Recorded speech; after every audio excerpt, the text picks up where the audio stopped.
The docking bay of Station Calrith 7 stank of rust and desperation.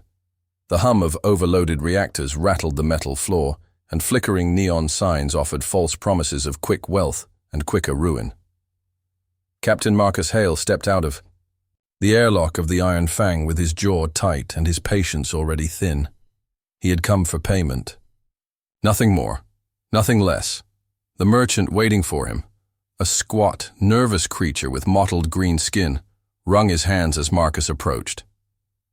"Captain Hale," the alien croaked, eyes darting toward the human's tall frame and weathered coat. "I have your payment, just not in credits. Times are lean, you see. The cargo runs—" Marcus cut him off with a glare. "I didn't fly across half a sector for excuses.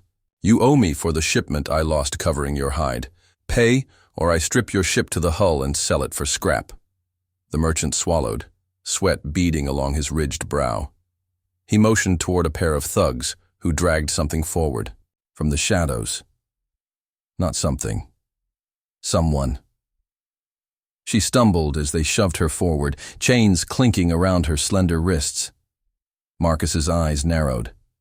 The girl was unlike any alien he had seen up close. Her skin shimmered faintly, like moonlight caught in water, and her hair cascaded in pale silver strands down her back. Even in chains, she stood tall, back straight, chin lifted with a defiance that made her captors look like dogs tugging on the leash of a wolf. A slave? Marcus's voice was flat, heavy with contempt. The merchant raised his hands defensively. "Not just any slave. She is strong, healthy, educated, worth far more than what I owe. Consider this an overpayment." Marcus stared at the girl. Her sapphire-colored eyes locked onto his, not pleading, not begging, challenging. She seemed more insulted by the situation than afraid. He hated slavers. Humanity had clawed its way across the stars, carrying the scars of its own bloody past, and chains had no place in Marcus's crew. But the truth was harder than morality. His ship was running on fumes, his men needed supplies, and this was all the merchant offered. The merchant's voice cracked as he hurried on. "Her people abandoned her. No one will ransom her. She is nothing now. Take her or take nothing, Captain. Those are the terms."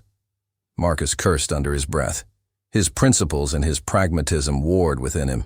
Walking away would leave him and his crew stranded. Accepting meant shouldering the weight of a life he had no business owning. Finally, Marcus stepped forward. He reached out, not to take the chains, but to snap them. The steel links shattered beneath the power tool he carried at his belt, clattering onto the docking bay floor. The merchant recoiled. "What are you doing?" Marcus fixed him with a cold stare. "I don't take slaves, not on my ship. You've given her to me, then she works to pay your debt. She's crew now, not property." The girl's lips curved ever so slightly, the faintest hint of a smile. Or was it mockery? It was impossible to tell. But her eyes never wavered from his, as if measuring the human captain and finding him unexpectedly difficult to predict. She did not speak as Marcus turned and motioned for her to follow him back to the Iron Fang. The "Yes, sir" clatter of her bare feet echoed on the metal deck behind him, steady and unyielding until they reached the airlock. Inside, the crew gave her wary glances. Some whispered among themselves, others sneered, a few looked uneasy. To them she was a debt taken in flesh, an unwanted burden. But Marcus silenced them with a single sharp order. "She's with us until she pays her way. Treat her as crew." No, one argued. No one dared. As the ship disengaged from the station and the stars stretched into streaks of light through the viewport, Marcus allowed himself a glance at the girl. Still silent, still regal despite the grime and chains, she sat, upright in the corner of the mess hall, eyes glowing faintly in the dim light. He didn't know her name. He didn't know her story. All he knew was that something about her didn't fit the role of a slave, and Marcus Hale, for all his hardened edges, trusted his instincts. The girl was trouble. That much was certain. What he didn't know, what no one on the Iron Fang could have guessed, was that she was far more than trouble. She was a storm in chains, and he had just set her loose aboard his ship. Life aboard the Iron Fang was hard, grueling work. Every hand counted, and Marcus Hale made sure no one, human or alien, was exempt from pulling their weight. The girl, though she had arrived in chains, was no exception. She was given the most basic of tasks at first, scrubbing down the mess hall tables, hauling water from the recycler tanks, patching scuffed plating with sealant paste. Yet she did everything with a strange, unshakable dignity. No matter how menial the task, she carried it out with the posture of someone born to command rather than obey. The crew noticed. Some mocked her behind her back, whispering that she thought herself too important for the work. Others avoided her, entirely unsettled by her piercing sapphire eyes and the faint shimmer of her silver skin that seemed to glow whenever the ship's lights dimmed. But none dared confront her directly, not after what happened with Harker. Harker was a brute. Of a man, thick-armed and perpetually half-drunk on contraband liquor. One evening, in the cargo hold, he cornered her. The crew gathered around, smirking, expecting to see the girl cowed. Instead, in a blur faster than anyone could follow, she twisted his wrist, dropped him to the deck, and had him gasping for air, with one arm locked against his throat. She let him go with a calm that was almost chilling, as if she had barely exerted herself. The hold went silent. From that day forward, even the most cynical crewmen treated her with wary respect. Marcus, however, saw something else. Not just strength, but training, discipline. Whoever this girl was, she wasn't some half-starved runaway. She had the bearing of a soldier, or perhaps something even higher. That night, as the hum of the engines filled the quiet of the mess hall, Marcus found her sitting alone, hands folded neatly in her lap. "You haven't told me your name," he said. She looked up, unflinching. "Names have power. If I give you mine, you may use it against me."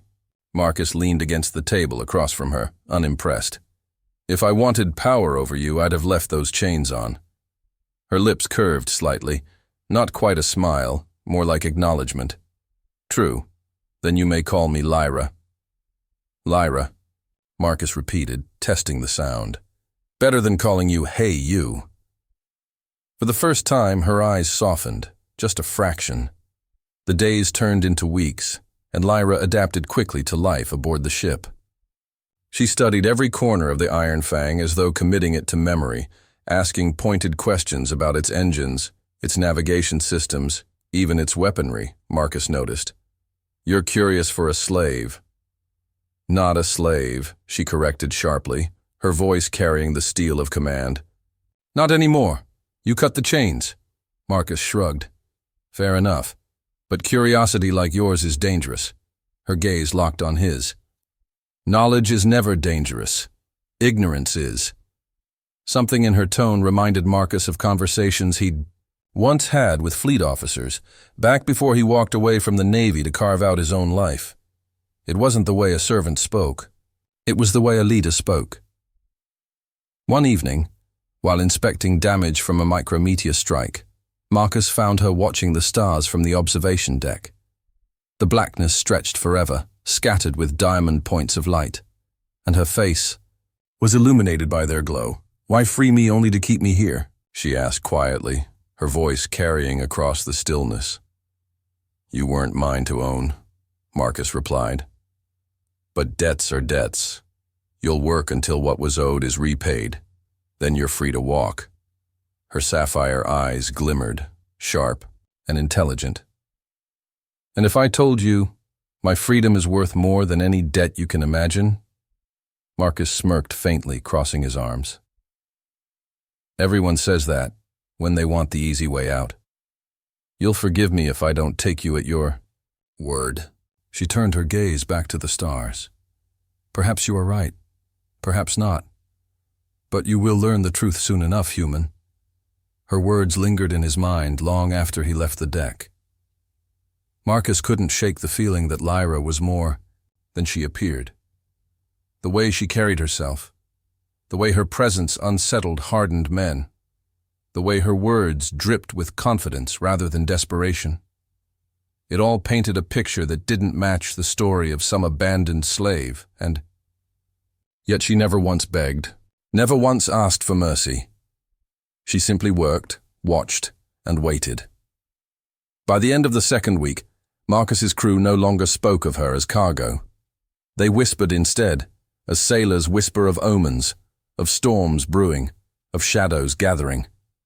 Marcus didn't believe in omens, but he did believe in instincts, and his instincts told him that the girl called Lyra was dangerous, not because she was weak, but because she was far, far stronger than anyone suspected. The Iron Fang limped across the Perseid belt, engines groaning with every jump. Marcus knew the route was risky, pirate territory, no patrols, no safe harbors. But fuel reserves were low, and taking the long way around meant starvation before safety. They never stood a chance. The ambush came in the silence between jumps. A massive raider frigate decloaked behind them, its hull scarred with years of plunder. Warning klaxons blared as grappling beams locked onto the Iron Fang. The crew scrambled to battle stations, but Marcus knew they were hopelessly outgunned. "Boarding parties incoming," his first mate shouted. The ship shuddered as magnetic clamps latched on, and the sound of cutting torches echoed through the hull. Moments later, the airlocks buckled, and armed raiders stormed inside, dozens of them, armored, snarling, weapons raised. The corridors erupted into chaos. Blaster fire lit the halls in flashes of red, smoke filled the air, and the cries of wounded crewmen echoed above the din. Marcus fought at the front, rifle pressed tight to his shoulder, each shot dropping an invader, but for every pirate they cut down, 2 more pressed forward. "Fall back to engineering," Marcus barked. The crew retreated step by step, trading fire as they went. In the chaos, Lyra appeared. No weapon in her hand, no armor on her body, only that calm, regal bearing that never seemed to waver. "Stay back," Marcus snapped. "You'll get yourself killed." She ignored him. With measured steps, she moved past the crew, past Marcus, straight toward the invading raiders. And then, something strange happened. The pirates froze. Every one of them stopped mid-step, their weapons faltering. The leader, a scarred reptilian, brute with a jagged plasma blade, lowered his weapon as his yellow eyes widened. Then, to the shock of everyone watching, he dropped to one knee. "Forgive us, High Radiance," he hissed, his voice trembling. "We did not know." The crew fell, silent. Even Marcus, in the heat of battle, blinked in confusion. "What the hell is going on?" he muttered. Lyra's expression hardened. She straightened her shoulders, her presence filling the corridor with a weight more powerful than any weapon. And when she spoke, her voice carried like thunder. "I am Princess Liara of the Thalri Dominion, sworn heir to the Sapphire Throne." The words rippled through the hall like a shockwave. The pirates dropped their weapons, their snarls turning to fearful silence. One by one, they backed away, heads bowed, unwilling to meet her gaze. Marcus felt the air leave his lungs. A princess? Of the Dominion? The Thalri were one of the wealthiest, most powerful empires in the known galaxy. Their rulers were whispered about in the Outer Rim as near mythical figures, untouchable, commanding fleets that could burn planets to ash. And she, this girl he had accepted as nothing more than a debtor's payment, was one of them. The raiders fled as quickly as they had come, disengaging clamps and vanishing into the black. No ransom demanded, no cargo stolen. Their fear of her outweighed their hunger for plunder. The crew of the Iron Fang stood in stunned silence. Lyra turned to them, her sapphire eyes blazing with authority. "You are safe now. None who know my face will dare harm this vessel." Her words were not boastful, but absolute. Marcus's crew looked to him for answers, their faces pale, their hands still gripping weapons that suddenly felt small and meaningless. Marcus could only stare at her, struggling to reconcile the truth with the weeks of mystery. "You're telling me," he said slowly, "that I've had a princess scrubbing my floors and patching my hull?" Lyra met his gaze with calm defiance, "And I did so willingly. My title does not change the work I have done, but now you know why they fear me." Marcus exhaled, shaking his head.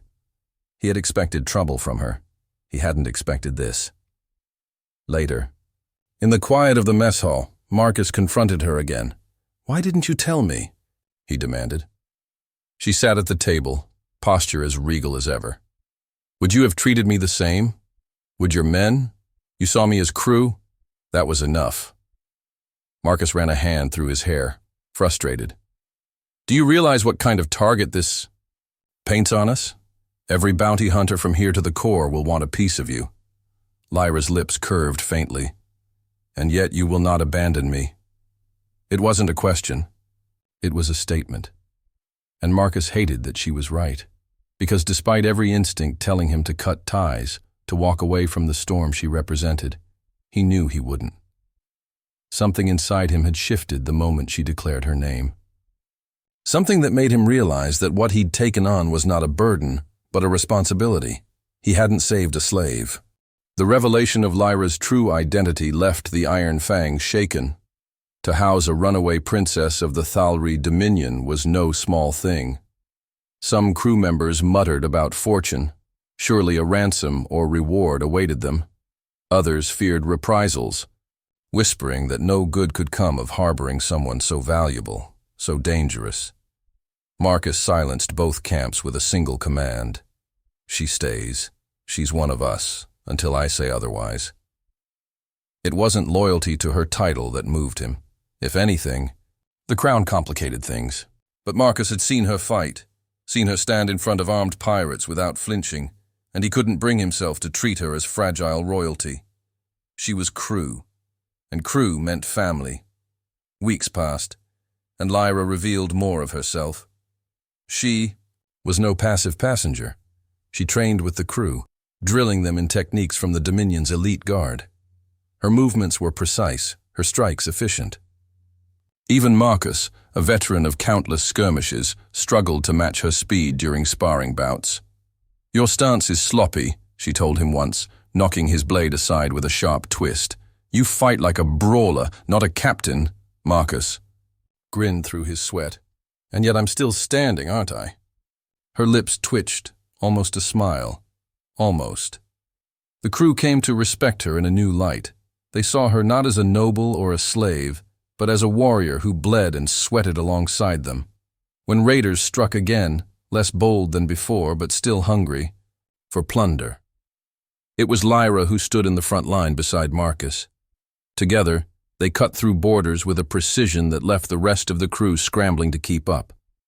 One of the younger deckhands muttered afterward, "Never thought I'd follow a princess into battle, but stars help me. I'd do it again." Yet, in the quiet moments, Marcus and Lyra clashed. "You should have told me who you were from the start," Marcus said one night as they repaired a damaged thruster conduit. "And if I had," she countered, smoothly. "Would you have treated me the same? Would your men? Or would you have caged me in gold instead of iron?" Her words struck deeper than he liked to admit.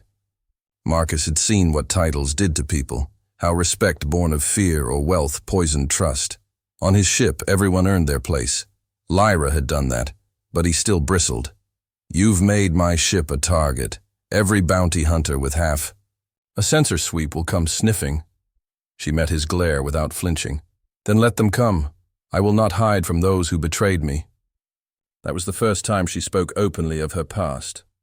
Bit by bit, Marcus learned the truth, how her cousins and nobles had conspired to strip her of power, how she'd been cast adrift to die in obscurity, and how the merchant who sold her likely believed exile was safer than letting assassins find her.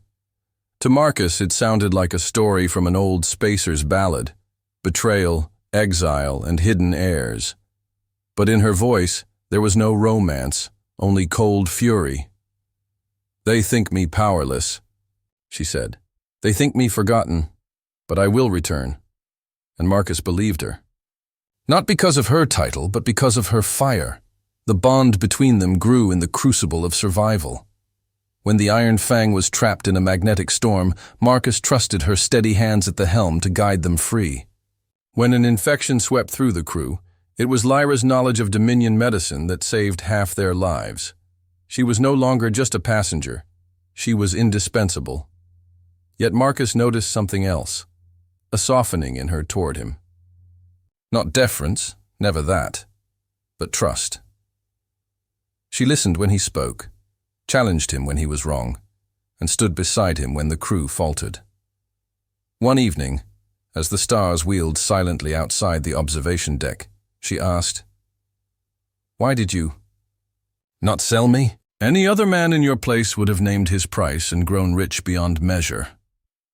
Marcus leaned back, arms folded. "Because people aren't cargo. Never were. Never will be." Her eyes searched his face, and for the first time since he had met her, she smiled without reservation. Perhaps humans are not as crude as the Dominion believes. But Marcus wasn't naive. He knew this couldn't last.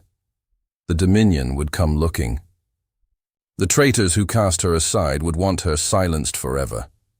And sooner or later, the galaxy would notice a princess hiding on a rust-bucket freighter.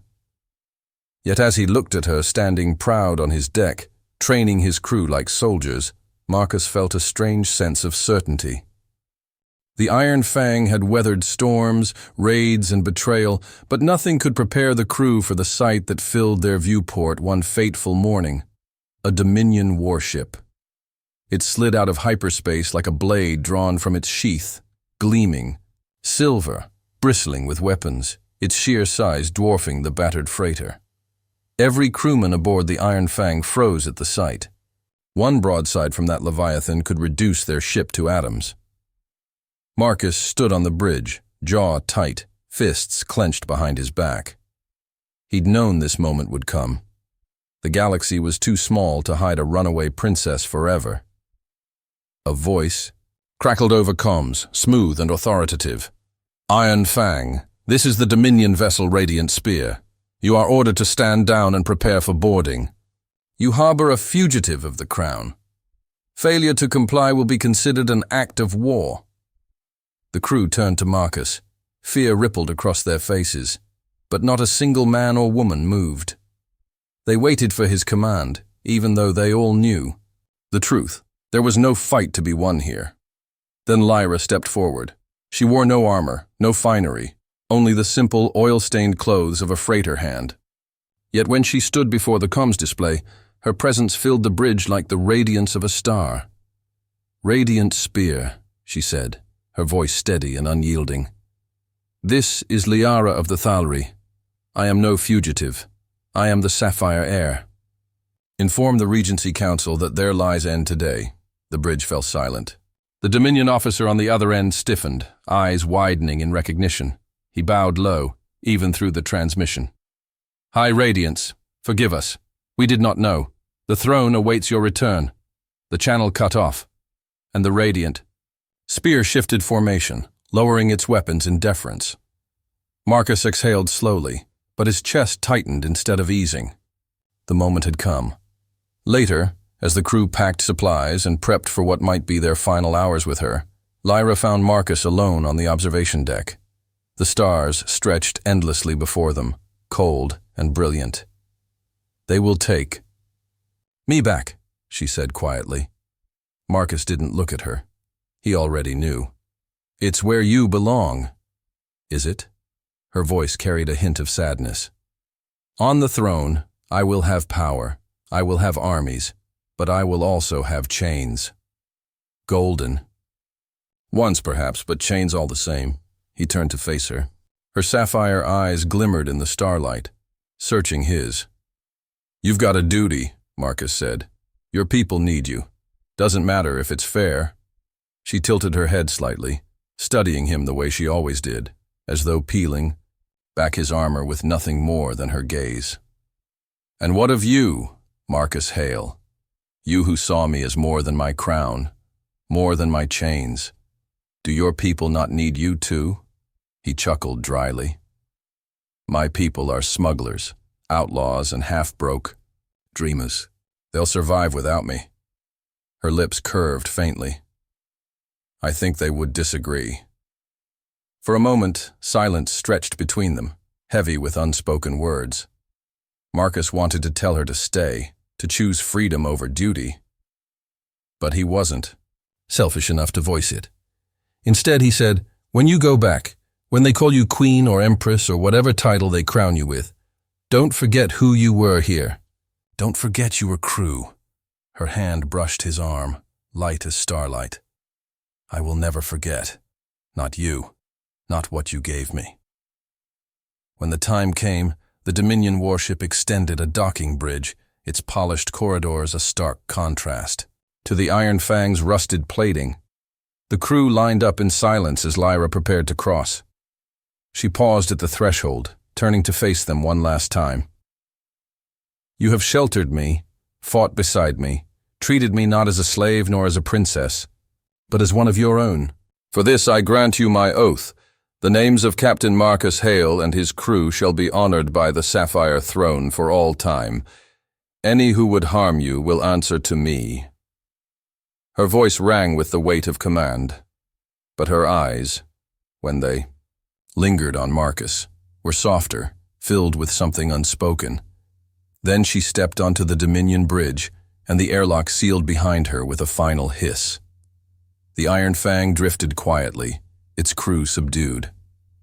Some whispered of the fortune they could have claimed, others of the danger now avoided. But Marcus stood at the viewport, staring into the emptiness where the radiant spear had vanished into hyperspace. He had taken a slave as payment. Instead, he had sheltered a princess. And though she was gone, Marcus knew their fates remained tied, because Lyra's last words to him, spoken so soft that only he had heard, still echoed in his mind. When I can break the chains of my crown, I will find you again. For the first time in years, Marcus allowed himself to smile.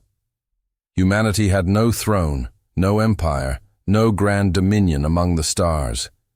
But they had something else, something even the mightiest empires could not understand. They had the power to see, worth where others saw only chains, and that, Marcus thought, was enough.